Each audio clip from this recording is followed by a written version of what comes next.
India में एक बड़ी दुर्घटना घट सकती है जो एक साथ 35 लाख लोग की जान ले सकता है। इसे समय रहते रोकना बहुत बहुत ज्यादा जरूरी है। तमिलनाडु और केरला के बीच में स्थित एक 123 इयर्स पुराना डैम मुल्लापेरियार डैम टूटने के कगार पर है। यह कभी भी फट सकता है और अगर ऐसा हो गया तो उसके आसपास के 5 डिस्ट्रिक्ट्स और उसमें रह रहे 35 लाख लोग बाढ़ में डूब के मर सकते हैं। मुल्लापेरियार डैम को बनकर आज 123 इयर्स हो चुके हैं। ये 1895 में बना था और इसके बनने के 80 साल बाद से ही इसमें क्रैक्स और लीक्स आने लग गए थे, जो आज और भी ज्यादा बढ़ चुके हैं। यूनाइटेड नेशंस ने खुद रिसेंटली इस डैम को लेकर इंडिया को एक वार्निंग इशू किया है।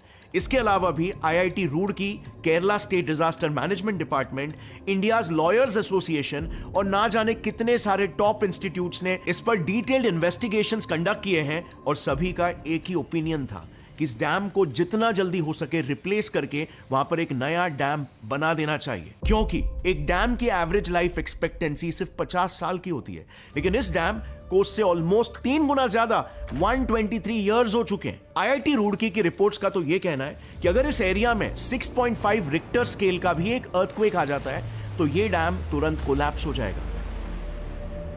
और अगर आप इस डैम की लोकेशन भी देखोगे ना तो यह पूरा एरिया एक मेजर अर्थक्वेक प्रोन जोन है। दूसरी बात जो इससे भी ज्यादा इंपॉर्टेंट है, अगर भगवान ना करे यह डैम के साथ कुछ गलत हो जाता है तो यह अकेले नहीं टूटेगा, बल्कि इससे निकलने वाले 53,000 करोड़ गैलन्स का पानी और ढेर सारा मलबा अपने साथ 3 और डैम्स को भी तोड़ देगा।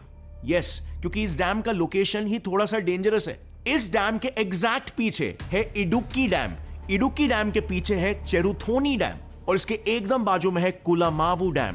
यानी कि एक तरह से मुल्लापेरियार डैम एक डोमिनो इफेक्ट क्रिएट कर लेगा, जिससे एक साथ 4 डैम्स टूट सकते हैं और इसमें से भी इडुक्की डैम तो एशिया का लार्जेस्ट डैम है। सो जस्ट इमेजिन ये इंडिया के लिए कितना बड़ा डिजास्टर साबित हो सकता है। 4 डैम टूटना कोई मामूली बात बिल्कुल भी नहीं है। And just so that you can imagine the scale, जरा सोचो 1979 में गुजरात में सिर्फ एक डैम मोरबी डैम टूटा था और उसी से इतने मेजर फ्लैश फ्लड्स आए थे कि यहां पर 25,000 लोगों की मौत हो गई थी। 11 अगस्त का दिन मोरबी के लोगों के लिए विनाश का संदेश लेकर ही आया। पूरे क्षेत्र के जनजीवन को तहस नहस कर गया। 2 गांव का नामो निशान तक नहीं रहा। असंख्य परिवार पूरे के पूरे ही बह गए। कि पूरे इंसान जो है वो टेलीफोन वायर पे लटके हुए थे, इलेक्ट्रिक वायर पे लटके हुए थे और हजारों की तादाद में लाशें पड़ी हुई थी। मतलब वाकई में हमारे देश में एक बहुत बड़ी आपदा कभी भी दस्तक दे सकती है।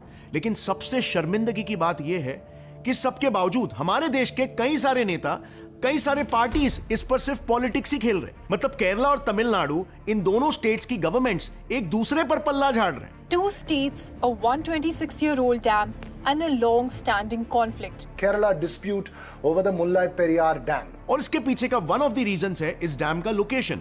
इस बांध का लोकेशन तो केरला के बॉर्डर्स के भी 173 किलोमीटर्स अंदर आता है, यानी कि ये डेफिनेटली केरला के टेरिटरी में ही आता है। तो फिर अगला सवाल ये आता है कि इसमें तमिलनाडु की सरकार क्यों इंटरफेयर कर रही है?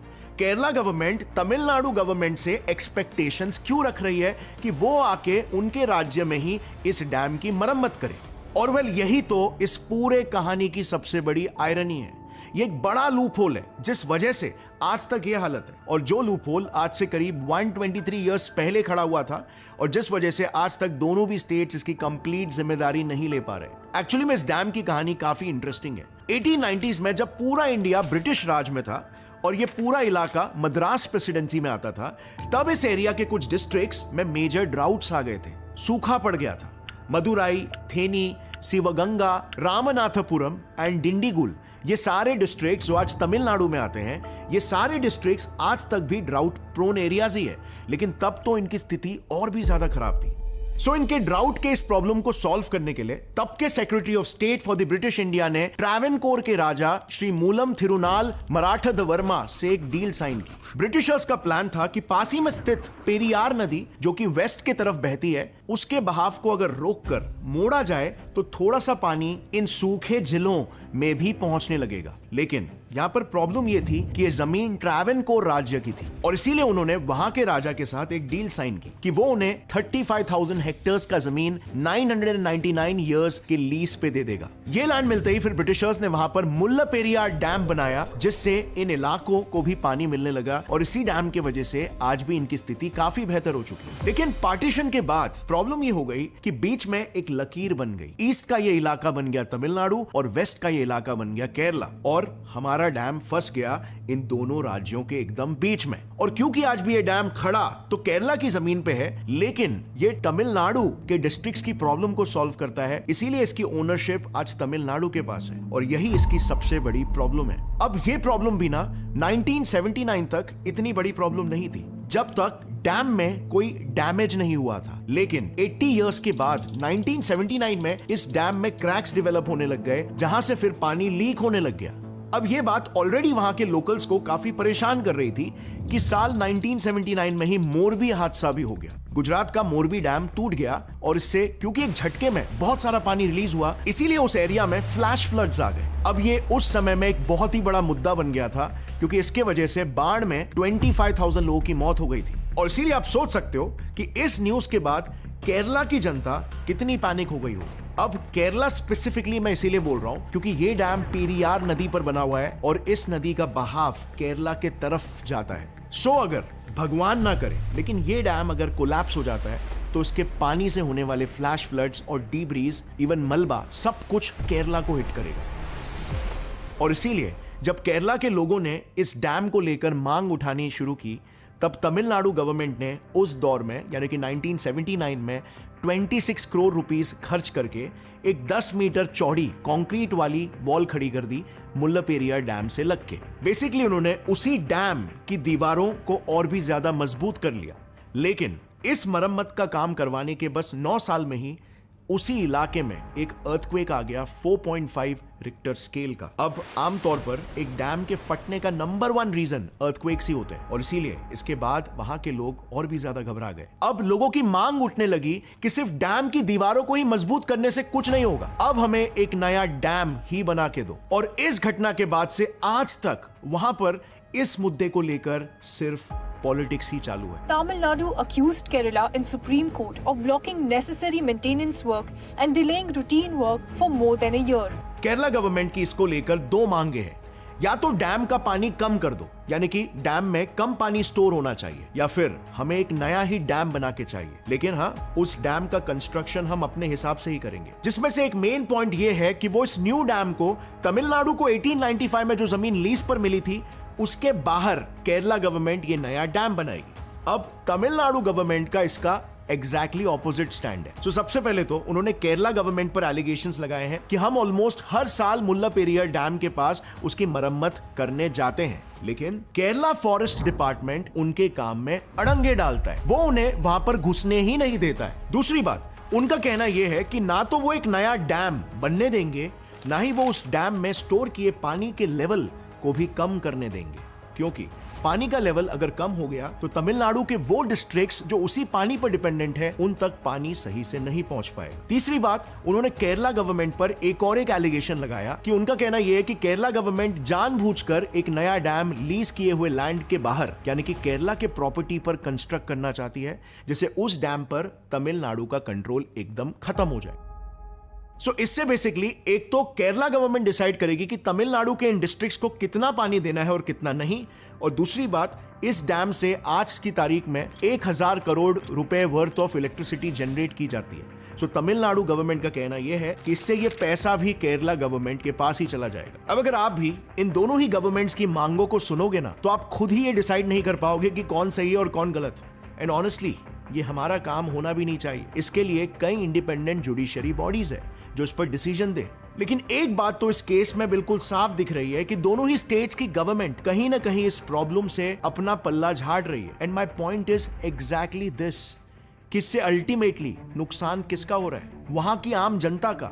रिस्क किसको लेना पड़ रहा है, वहां की आम जनता को। I mean we are talking about a risk कि अगर कुछ दुर्घटना होती है तो ये इतना बड़ा डिजास्टर होगा कि शायद ही इंडिया का नेशनल डिजास्टर रिस्पांस फोर्स इसे संभाल भी पाएगा। ऑफिशियल एस्टिमेट्स के हिसाब से इस एक डिजास्टर से 35 लाख आम लोग मारे जा सकते हैं, लाखों करोड़ों की प्रॉपर्टीज का नुकसान हो सकता है, और ये सब कुछ जानते हुए भी इस डैम की मरम्मत नहीं करवाई जा रही है just because of political reasons. और ये मुद्दा ना सिर्फ तमिलनाडु और केरला की गवर्नमेंट तक ही सीमित नहीं है।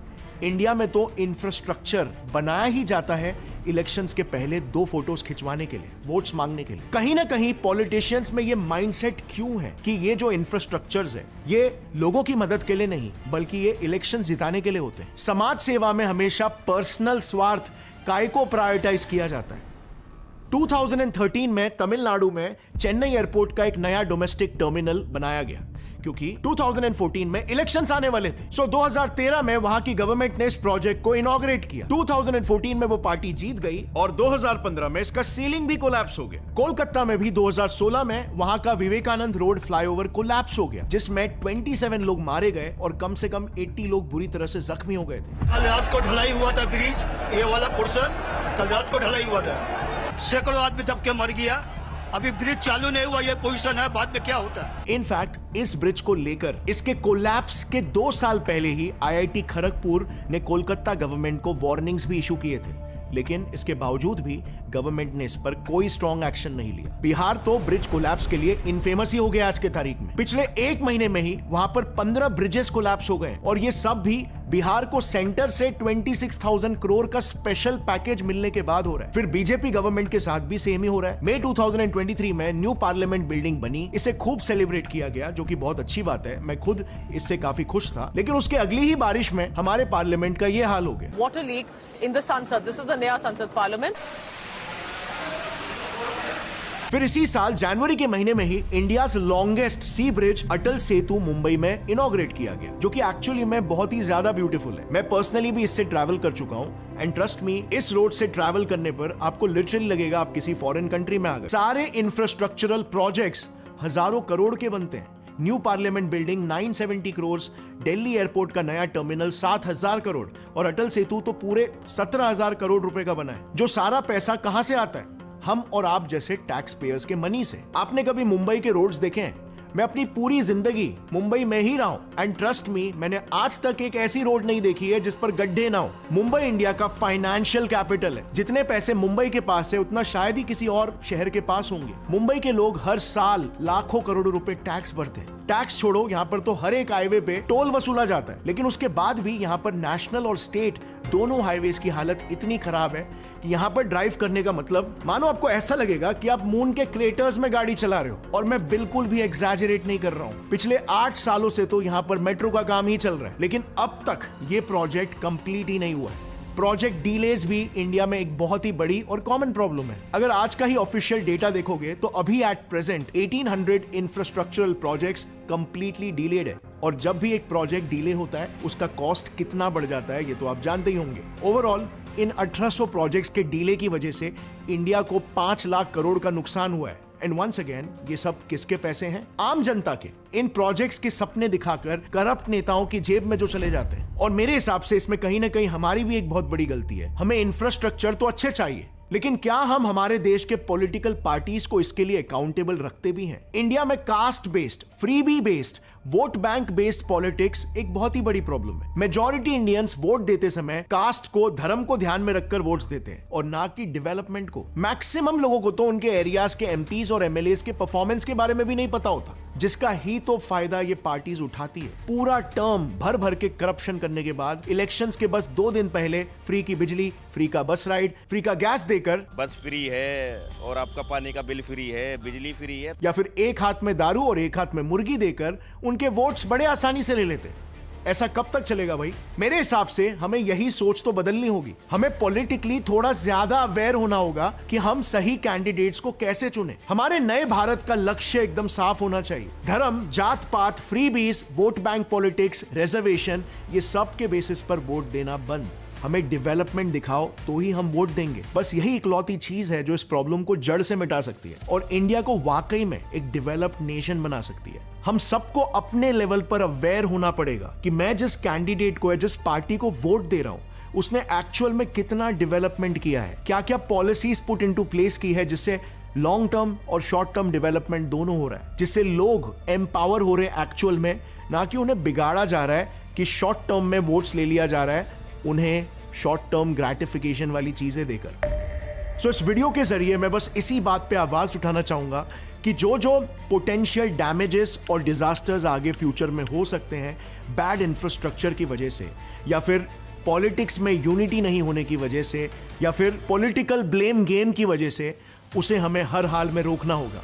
Because at the end of the day we are tax payers and we definitely want कि हमारे पैसे सही जगह पर यूटिलाइज हो, और लोगों की सेफ्टी और सिक्योरिटी तो एक बेसिक ह्यूमन नीड है। सो इस वीडियो को फ्रेंड्स जितना हो सके शेयर करिए ताकि सही लोगों तक ये वीडियो पहुंच सके और इस चीज के बारे में ध्यान दिया जा सके। अच्छा, अब इस टॉपिक से थोड़ा हटके, आपको तो ये पता ही होगा कि कुछ ही दिन पहले बांग्लादेश में तख्ता पलट हुआ था। तख्ता पलट से पहले वहां पर कुछ ऐसी घटनाएं हो रही थी जो कि काफी वियर्ड थी, और जो घटनाएं बांग्लादेश में घट रही थी वैसे ही सिमिलर घटनाएं इंडिया में भी आज के तारीख में घट रही है। और ये घटनाएं इतनी सिमिलर है कि इत्तेफाक बिल्कुल नहीं हो सकता। गवर्नमेंट के खिलाफ डिक्टेटरशिप का नैरेटिव चलना, farmers protest, Manipur violence, opposition parties को फंडिंग्स मिलना, खालिस्तान इशू, ये सब और बांग्लादेश की कहानी बिल्कुल रिलेटेड नजर आती है। बिकॉज स्टोरीज तो थोड़ी सी डिफरेंट है लेकिन स्टोरी के राइटर्स बिल्कुल सेम है। मैंने इसे डिटेल में मेरी इस वीडियो में डिस्कस कर रखा है, जो आप यहां पर क्लिक करके कहीं पे आप देख सकते हो, जिससे कि आप भी इंडिया की नेशनल सिक्योरिटी के बारे में अवेयर हो सके। Thank you for watching this video. Together, let's make India great again. Jai Hind, Vande Mataram.